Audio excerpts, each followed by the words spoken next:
कर्तव्य है कि उस रास्ते पर हम चलिए। अपना कर्तव्य बनता है कि हमें उस रास्ते पर चलना है। अब फिर भी यहाँ पर जब कर्तव्य, अब जब यहाँ पर रास्ता मिल गया तो तुम बहानाबाजी चालू किया, बाकी आपका तो कंठी पहिर लेनी और मुझे तेरे कंठी दिखाई ना तो मुझे चाबी खुल गई, खट से ताला खुल गई।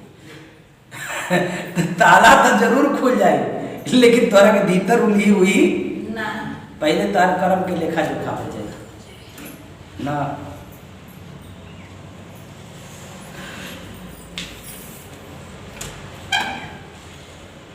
तो सबसे बड़ी बात है कि गुरु भक्ति बड़ा निराली है। जीवन में गुरु भक्ति करना बड़ा ही अनूठी बात, कंठी टांग लेने से नहीं होता है कि हम कंठी ले लिए, गुरु मंत्र ले लिए, तो गुरु मंत्र हम ले लिए तो उसका सुमिरण किया है, उसका सुमिरण किया। साहब कहते हैं कि 7 द्वीप 9 खंड में, 7 द्वीप 9 खंड में गुरु से बड़ा न कोई।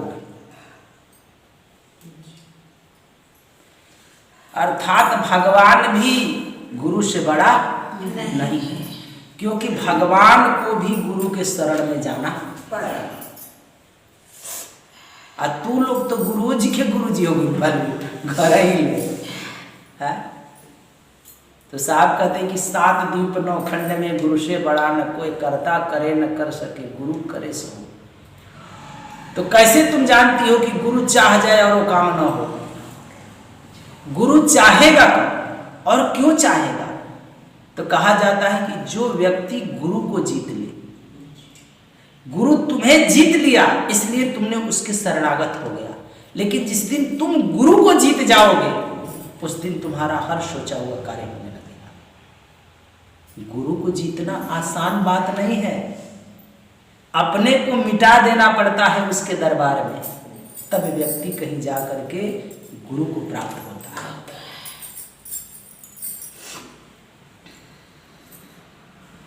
तब जा करके गुरु को प्राप्त होता है। लेकिन तुम सोचते हो कि बस यूं ही कंठी माला ले लिए, कंठी माला लेने से काम नहीं चलता, नाम दान ले लिए हैं बस चलो भाई हमारा काम खत्म हो गया, ऐसे नहीं होता है। और जब तुम सत्संग में नाम दीक्षा लेते हो तो जानते हो उस समय में तुम्हें सिखाया जाता है भाई 1 घंटा सुबह में 1 घंटा शाम को ध्यान करना है। कहा जाता है कि 10वां अंश गुरु को दीजिए, जीवन जन्म सुफल कर लीजिए। सारी बातें सिखाई जाती है कि जीवन का जो यानी 10 रुपया जहां है वहां 1 रुपया दान में जाना चाहिए। 24 घंटा है तो उसमें से 3 घंटा समय आश्रम के प्रति तुझे देना है। यहाँ तो हफ्ते दिन में भी 2 घंटा 3 घंटा तुम्हारा समय नहीं इसमें देते हो, तो तुम बताओ कि तुम अपना कर्तव्य में पूरा हो? अपना कर्तव्य कर रहे हो? जब तुम अपना कर्तव्य नहीं करते हो तो यहाँ पर तुम शिष्य कब से बन गया? तब इसका मतलब शिष्य नहीं हो, एगो गले में पावा बांध लिए हो, बस इतना समझ लेना। एक गले में पावा बांध लिए हो हरकनी गाय वाला कि बड़ा भागत रहे गैया दे वो पावा बांध के गोड़ में लागत रहे, तो याद पड़ी कि भाई हम आश्रम में जुड़ल बानी ना, हम संडे के जाए, अरे तो वो संडे बिसर जाए, पूर्णिमा के जाए, पूर्णिमा बिसर जी तो भंडारा में जाए, अब भंडारो बिसर गई तब कहिया जाए।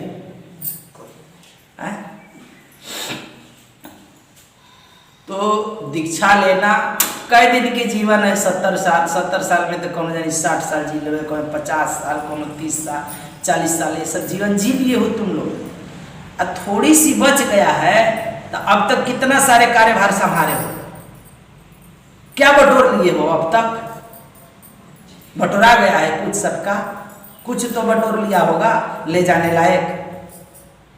अब जो जियोगे तो और बटोरोगे, कुछ बटोराने वाला नहीं है तुमसे।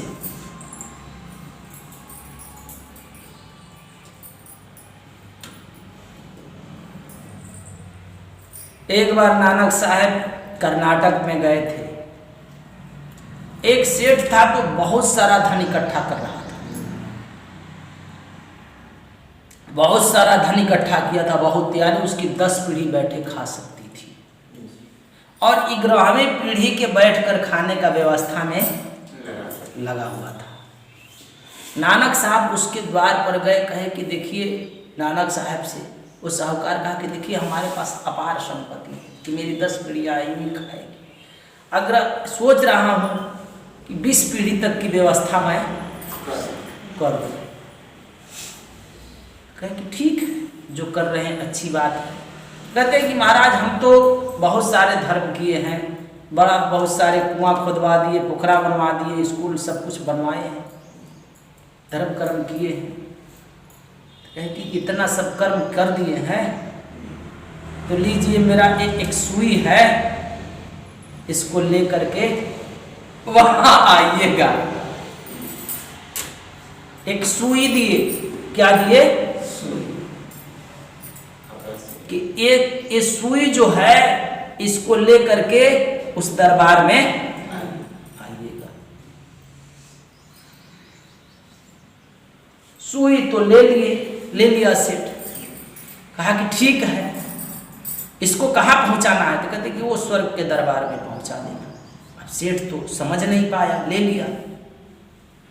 अब ये सुई को लेकर के जो उसको पुण्य की कारण बताया था उसके यहाँ लेकर गया। कहा कि इसको स्वर्ग तक पहुंचाना है, स्वर्ग तक पहुंचाना है, कैसे जाएगा? बहुत सारे उपाय उसने किया स्वर्ग में पहुंचाने के लिए उस सुई को।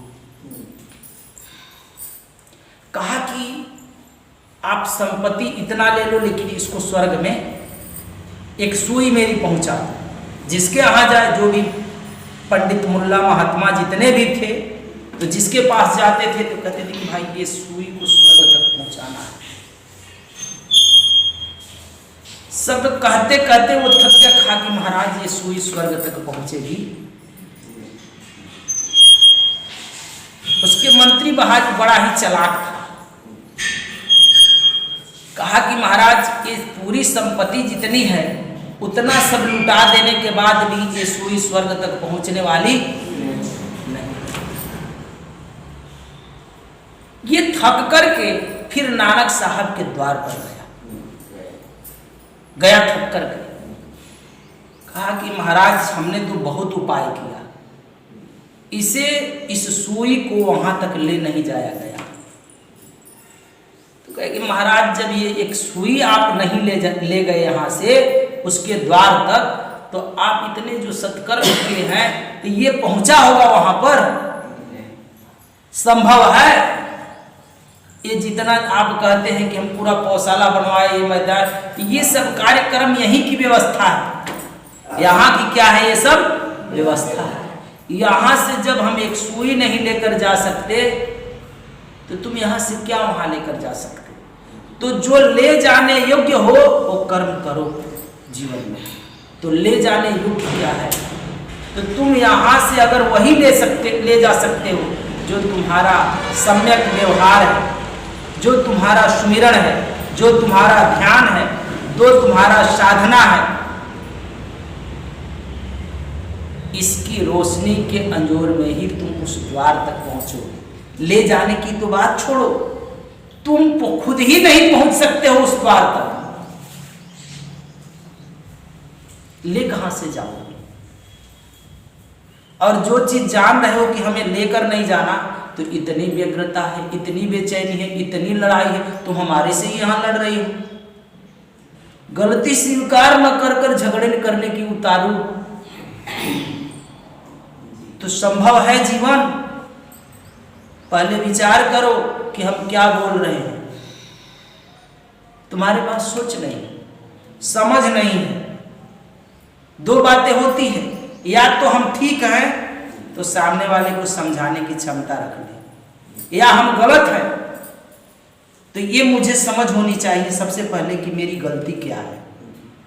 इतनी समझ हो तभी व्यक्ति अपनी गलती भी स्वीकार करता है, वरना उसके पास समझ नहीं तो अपनी गलती स्वीकार करेगा?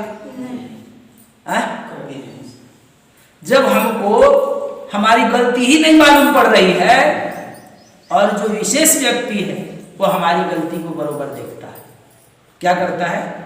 हमारी गलती को बराबर देख रहा है। तो अगर वो कहे कि तुम गलती किए जा रहे हो तो क्या कहेगा? कौन सी गलती कर रहे हैं, हम कौन खराब काम कर रहे हैं, यही ना कहेगा। तो क्या करेगा, झगड़ेगा। तो सबसे पहले कि हमें ये समझ होनी चाहिए कि हमारी गलती क्या है। जब तक हमें सूझ नहीं आएगा जीवन में, तब तक हम गलती पर गलती ही किए जाएंगे। दिन प्रतिदिन हम सुधरेंगे और हम इसके कर्मों के भागीदारी दिन प्रतिदिन बनते जाएंगे। तो सबसे पहले हमें अपनी गलती समझ में आनी चाहिए। जब गलती समझ में आएगी तो व्यक्ति गलती करना छोड़ेगा, फिर अपने गलती का प्रायश्चित किया जाता है कि नहीं हमसे गलती हो गया है। लेकिन जब हमको गलती ही अपनी नहीं मालूम पड़ेगी तो व्यक्ति को भ्रमणा लगती है सदा।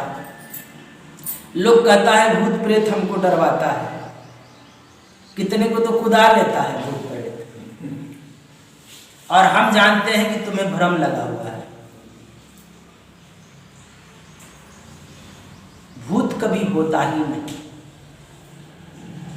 एक बार एक व्यक्ति ने, गांव का बड़ा हिम्मतगर था, पहली हमारी बात ध्यान में दे लेना, बड़ा हिम्मत वाला था। कहता था कि भूत प्रेत होता नहीं, हमको जहां कहो तहां हम जाएंगे, कितना भी रात को हम कहो हम चले जाएंगे। तो एक आदमी ने कहा कि ठीक है, तू बड़ा हिम्मत वाला है ना, तुझे भूत प्रेत नहीं पकड़ता है, तो एक काम कर, ये मेरा खुट्टा ले और जा श्मशान के पास जगाड़ के आ। ये भी हिम्मत वाला था बेचारा, खुट्टा लिया, अंधरिया रात था, चला गया खुट्टा गाड़ने के लिए। अब क्या हुआ कि अपना वो तो खुट्टा गाड़ दिया, और उसका गमछा का थोड़ा सा कोर था ऐसे,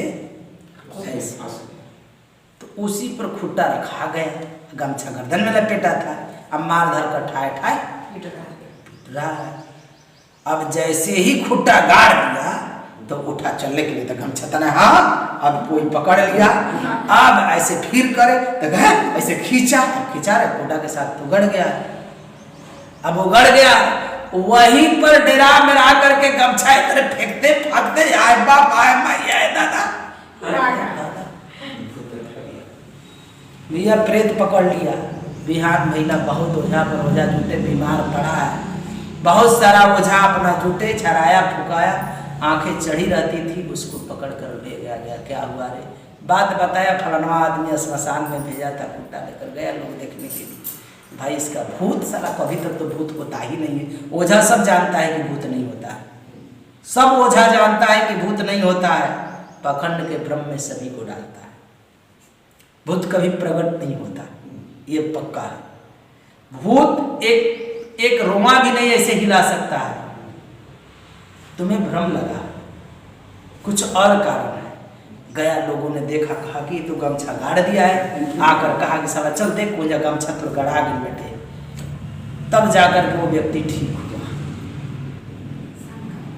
शंका क्या है, वो शंका है कि खूंटा गड़ा के खूंटा उसी पर गाड़ दिया है। भूत उतना ही होता।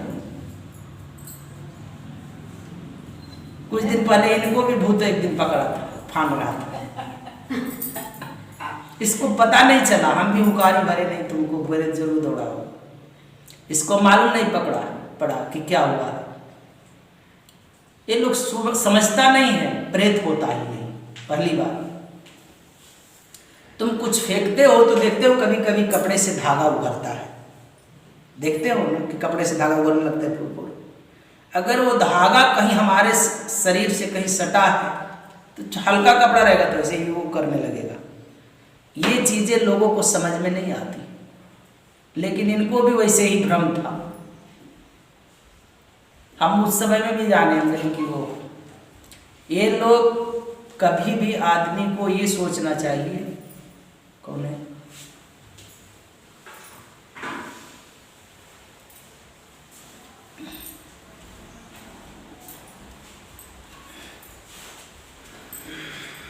तो हमें भी अपने जीवन की भ्रमणाओं की अंत करना चाहिए। समझ में आया? और मनुष्य के जीवन में जब तक भ्रमणा नहीं अंत होता तो भूत पड़ा है। भूत का अर्थ होता है बस इतना सी, कि भूत मतलब बीता हुआ बात, और बीती हुई बातों में अगर हमारा चित्त जाकर के वहां फंस जाता है तो कितने आदमी को देख दो भूत देख रहा है। अब उसी बात को जब हमारा मन और चित्त जब दोनों पकड़ लेता है तो वैसा ही दृश्य उसे दिखाई पड़ने लगता है। तो कहता है कि प्रेत पकड़ लिया इसको। दरअसल प्रेत जैसी कोई बातें नहीं होती, क्योंकि तुम्हारे ही भीतर तुम्हारी ही चेतना उसमें क्रिएट किया और तुम्हारा ही चित्त था और तुम्हारा ही मन था। तुमने ही ऐसा सोचा है तो वो भूत हो गया। भूत मतलब बीती हुई चीजें, और बीती हुई चीजें को तुम आज पकड़ कर लाया अपने जीवन में।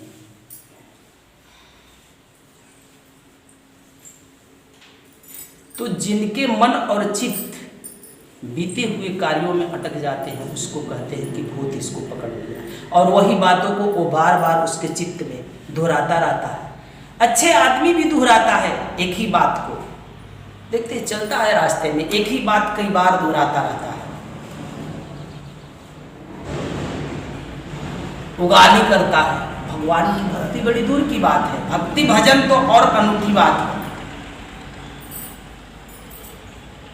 भक्ति भजन न कर करके मनुष्य मात्र मनुष्य बन जाए तो भी उसका उद्धार है। मानव मात्र मानव बने। हम मनुष्य है ना, लेकिन हम मनुष्य बनकर नहीं जीते। हम तो जात पात में जीते हैं, हम धर्मों में जीते हैं, बड़े छोटे में जीते हैं। हम इस प्रकार से जीवन जीते हैं।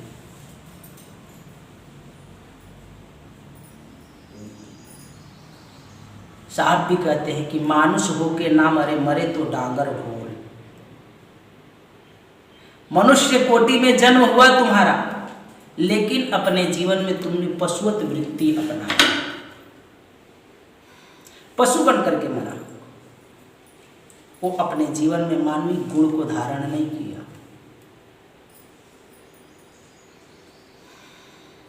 मनुष्य है, प्रेत उसे सता रहा है ना, प्रेत उसे भगा रहा है, दौड़ा रहा है। तो इसको मतलब है कि तुम अभी मनुष्य ही नहीं बने हो, मानवीय गुणों से अपरिचित हो।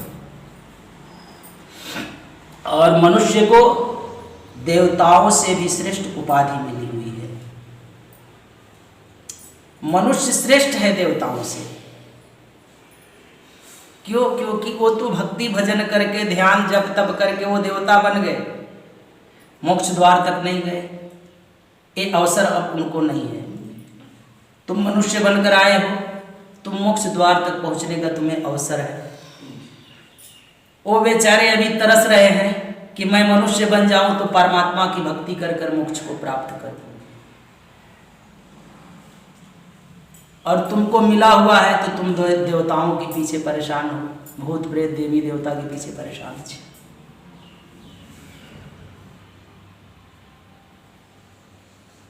तो सबसे पहले हमें उस परमात्मा की भक्ति करने के लिए हमें स्वयं एक मनुष्य बनना चाहिए। और जब तुम मनुष्य बन जाओगे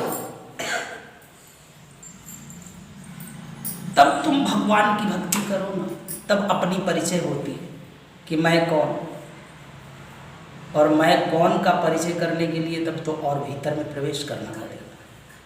लेकिन अभी तक तो जिन्हें अभी व्यवहार की ही खबर नहीं, वो मैं की खबर क्या करेगा। दिन भर में जो काम करता है वही काम को दोहराते रहता है, उसका मन उगाली करता है। देखते हैं भैंस जब भर पेट भोजन कर लेती है तो बैठ करके आराम से वही पेट का खाना दोबारा चबाते रहती है, पगुरी करती है ना जी, कहते हैं ना उगाली करना। हमारा चित्त भी दिन भर का काम जो किया रहता है उसी को दोहराते रहता है। व्यक्ति सिर्फ शांत बैठ जाए, मन किसी चीजों को पकड़ नहीं रहा, चित्त भी नहीं दोहरा रहा, हम दोहरा नहीं रहे, यूं शांत बैठे हैं। अब मेरे भीतर कुछ नहीं हो रहा, ऐसी आनंद की प्रवाह बहे तुम्हारे भीतर।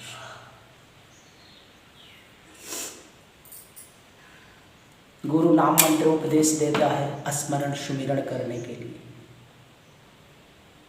सुमिरण का मतलब ही होता है सु मतलब ठीक, सुकत जो ठीक चले गए, जिसमें मेरे मन की मरण हुआ सुमिरण।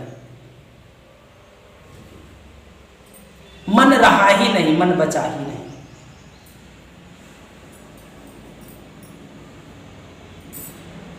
और यहाँ तो अभी तक हम सभी भूत प्रेत में पड़े हैं, देवी देवताओं में पड़े हैं कि नहीं? इन आडंबर और पाखंडों में। जीवन ही क्यों मिला, जन्म ही क्यों हुआ, ये तो दूर की बात हो गई ना। धीरे धीरे इतने जीवन बीत गए, अब तक कोई मिला, किसी से परिचय हुआ, बड़ी देवी देवता की पूजा पाठ जल तल चढ़ाए सभी लोग मिल करके ना। कोनो देवी देवता से मिलन हुआ, बात विचारे। अब तक इतना देवी देवताओं को तीर्थ व्रत में गए और मुलाकात नहीं हुआ, फिर भी उसी रास्ते पर चले जा रहे हो। अब जो बचा है, जब वहीं बिताओगे तो कहां जाओगे? देवी देवता दूर की बात है, खुद से मिले, अपने से मिले हो कभी?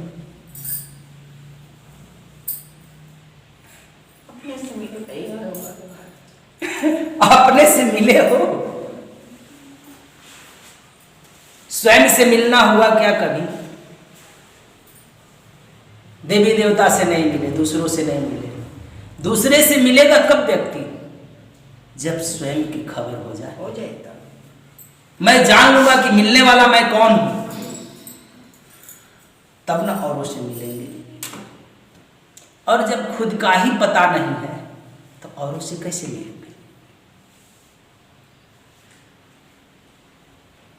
खुद से मिलना बहुत जरूरी है, तब जाकर के तुम खुदा से भी मिलोगे। किसी देवी देवता से भी मिलने के लिए स्वयं से मिलना बहुत जरूरी है। और अपने होने की खबर कब पड़ेगी?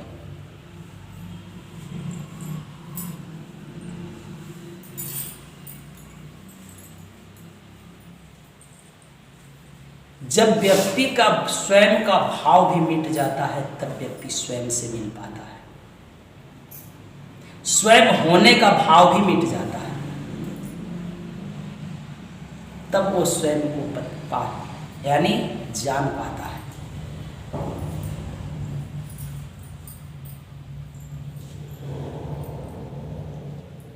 इसलिए हमें प्रतिदिन जहां मुकाम बताया जाता है उस केंद्र पर हमें ध्यान एकत्रित करना चाहिए। अपने गुरु से जो नाम उपदेश मिलता है, नियमतः उस नाम का स्मरण करना चाहिए। और प्रतिदिन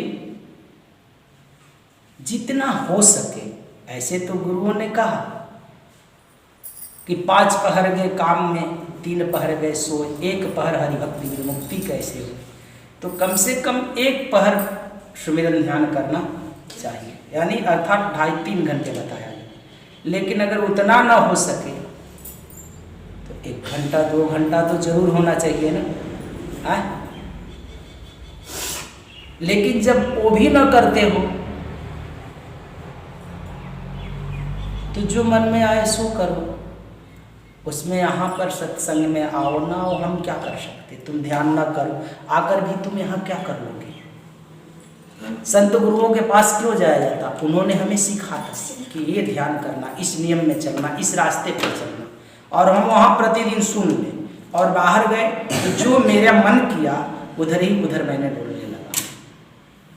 तो मैं उनके बताए हुए मार्ग पर चला नहीं ना चला, तो फिर वहां से दीक्षा ले ना ले उससे क्या मतलब? दीक्षा लेने यानी हम भी एडमिशन करा लिए, हम भी ये पढ़ाई पढ़ेंगे, तैयार हो गया क्या? राजी हो गया कि हम चलेंगे, चलने के लिए तैयार है। गुरु दरबार में पहुंच गया व्यक्ति, उपदेश लिया और बाहर जाते ही बिसर गया। फिर वैसे ही जीने लगा जैसे जी रहा था। जीवन हर पल हर क्षण ये बीतते जा रहा है, ख्याल करना। और तुम भी यही सोचते हो हम अभी कभी थोड़ो मरे जा रहे हैं, फिर कभी कर लेंगे। तुम जीवन टालते, जब हम जीवन टालते हैं तो गुरु के वचनों को कभी पकड़ नहीं पाते। होश की दिया तो तब व्यक्ति का जलता है कि वो कहता है कि क्या पता कब जाना पड़ जाए, ये तो मुझे पता नहीं। बेचैनियां तो तब मनुष्य को पकड़ती है कि पता नहीं ये श्वास जो बाहर गई ये लौट कर आएगी कि मेरे पास लौट कर आएगी कि नहीं, कौन क्षण मुझे जाना पड़ जाए। और इतना जीवन जी लिया, मिलन मेरा नहीं हुआ, अब कितना बचा क्या पता, बरस बचा कि 2 बरस, कि 1 दिन बचा कि 1 घंटे, और उसकी होश ना आई तुम्हें। सबसे मिल लिया, सबकी परिचय किया, लेकिन खुद का परिचय नहीं किया। जो हम हैं उसी की परिचय करना है। तुम्हें कुछ बनना नहीं, कुछ होना नहीं, कुछ जानना नहीं। जैसा हो जो हो तुम वही बन जाओ। तो मनुष्य जो है वही नहीं बन पा रहा, वैसा होना ही नहीं स्वीकार किया, वो दूसरे के जैसा बनना चाहता। हम जैसा है वैसा है। हम तुम्हें ये नहीं कह रहे कि तुम बुद्ध बनो, महावीर बनो, कबीर बनो, ऐसा नहीं कह रहे। हम ये कह रहे हैं कि जो तुम हो, जो तुम्हारा स्वभाव है, आंतरिक स्वभाव है, तुम उसे पहचानो। देखते हो अंदर कुछ और कहता है और कर्म तुम कुछ और करते हो। तुम्हारे भीतर वाला कई बार तुम्हारी गलतियों पर तुमको मना करता है, लेकिन तुम क्या करते हो? कई बार मैं कहता कि ये न करना, लेकिन हम क्या करते हैं? वही दोबारा की दोबारा करते जाते हैं, किए जा रहे हैं। और जब करते करते तुमको आदत पड़ जाता तो फिर भीतर वाला भी कहना बंद कर देता। ये बातें ख्याल रखना। जब करते करते तुम्हें आदत पड़ जाता तो जो होश की दिया जली थी ना वो बुझ जाती है, फिर ओझल पड़ जाती, धूमिल पड़ती, फिर वो दिखाई नहीं पड़ता, फिर वो मना ना करता, तो फिर तुम्हारा मन आदी हो जाता। तो कहते हो कि मेरा मन तो छोड़ता ही नहीं, क्या करूं?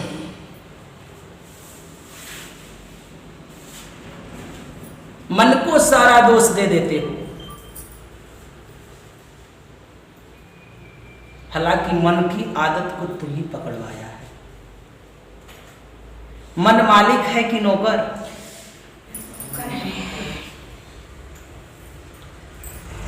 और हर मनुष्य यहाँ पर मन से बंधा है, ये बात ख्याल करो। मनुष्य का मतलब ही है कि शरीर ही नहीं, शरीर से कुछ आगे है। कहाँ है? मन। मन से मनुष्य बना, मन से मानव बना है।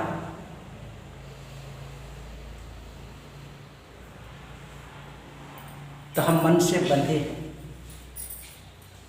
मन की भी मुझे खबर नहीं है कि मन कितना दूर में है। मन काला है, पीला है, लाल है, अच्छे कर्म करता, बुरे कर्म करता, वो तो सब में राजी होता है ना?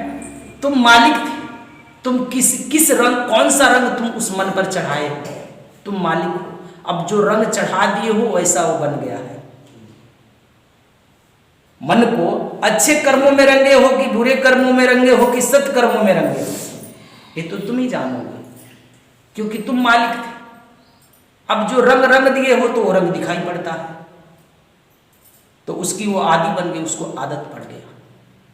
उस आदत से तुम्ही को उसे मोड़ना पड़ेगा। और तुम भी ठीक कहते हो तुम लोग कि मैं तो गुरु बाबा के ही छोड़ दिया, गुरु बाबा मेरे मन को पकड़ कर मोड़ेगा। ये संभव नहीं, कोई गुरु नहीं मोड़ता। गुरु बता सकता है कि भाई इधर पानी जा रहा है, इस पानी को बांध करके इधर इस रास्ते में पानी को काट दो, ये कहेगा। ये नाले की तरफ जा रहा था, अब नदी की तरफ मोड़ो, उसमें जाकर के स्वच्छ होगा तुम्हारा मन।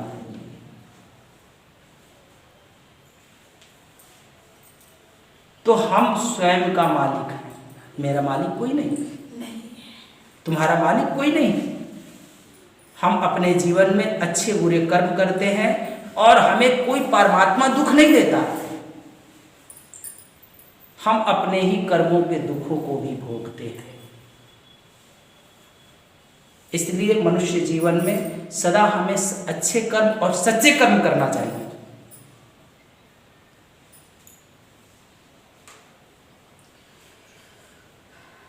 कहीं भी इस संसार में कोई भी कर्म करने के लिए व्यक्ति जब पग उठाता है तो पहले उस बिंदु पर कई बार विचार करना चाहिए कि जो मैं करने जा रहा हूँ वो अच्छा है कि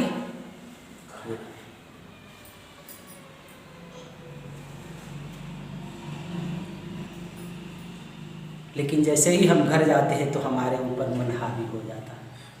मैं मन का गुलामी करता हूँ। हम मन को अपने कहे अनुसार विवेक अनुसार नहीं चलाते, मन हमें चलाता है। मन किसे चलाता है? मन हमें चलाता है, हम मन को नहीं चला पाते। जिस दिन तुम मन को चलाने लगे तो फिर किस चीज की साधना करनी?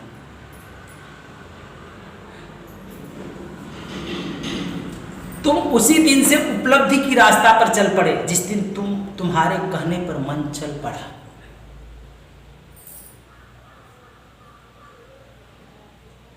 सब दिन तुम मन के कहे पर चलते हो, तुम कभी अपने ऊपर ख्याल करना।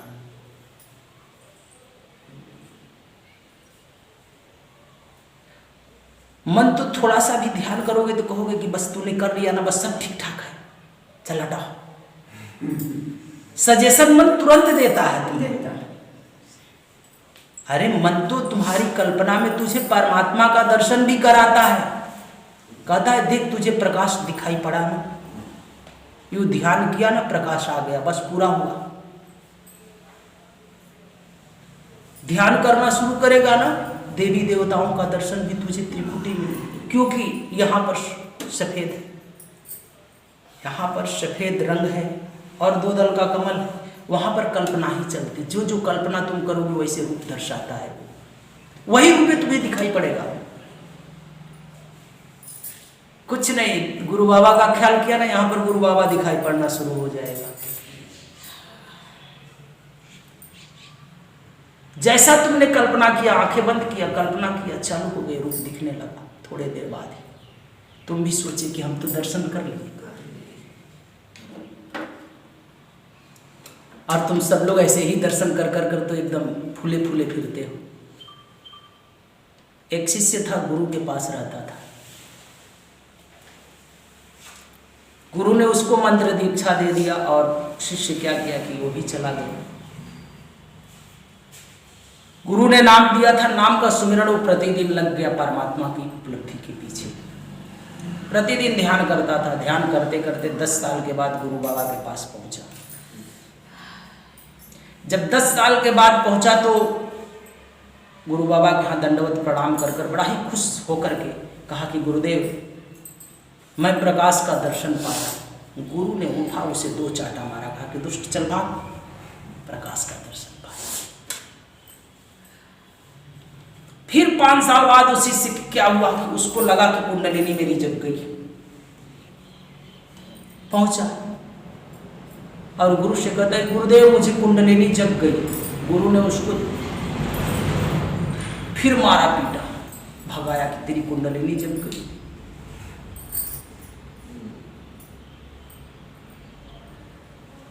फिर गया, फिर 2 साल के बाद पहुंचा, कहा कि गुरुदेव मैं तो सभी देवताओं का दर्शन किया, बहुत मार मारा। गुरु ने कहा कि आइंदा दुष्ट आना नहीं मेरे पास।